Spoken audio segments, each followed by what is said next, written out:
जय महाराष्ट्र मित्रांनो. तर आज आपण चाललोय तुरीतल्या गावतावर तणनाशक मारायला. तर चला बघू कशा प्रकारे आपण तणनाशक मारतोय ते. विषय का नादच खोळ आहे. आणि मग आता पुढे गेले हे बघा बघा असं आपण इथं औषध मारणार आहे मध्ये हे आपल्याला गावात किंवा जाळून घ्यायचं ते. आणि हे बघा मग हे असलं टाकसाला आणलं होतं त्याच्यामुळे काय तुरी दुसरीकडे औषध उडत नाही.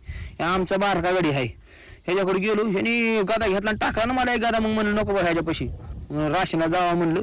असला खारमाला रोड जरा कॅनलचा म्हणलं आता पुढे गेल्यावर चांगला रोड आहे म्हणलं आता चांगली पिठातो गाडी म्हणलं. आला ना रोड मग कशी ओढली चांदीन धर गेलो आता म्हणलं आता राशीनला गेले की पुढं नियोजन करू चांगलं मोठं म्हणलं. कशाचं काय तिथे गेलो तर लागला पाऊस मारणा मातीचा. मग गोष्ट ते 10-15 मिनटं त्या पावसानेच खाल्लं माझं. चांगला पाऊस पडला मग लगेच बियाणे घेतलं निघालो गाडी घरी. म्हणलं आता घरी आलो ही समजा बियाणे फेणी तर आणून ठुलन माझ्या आईने मला हाका मारली. आता जाऊन ते भेटू उद्याच्या दुसऱ्या व्हिडिओमध्ये. Good night.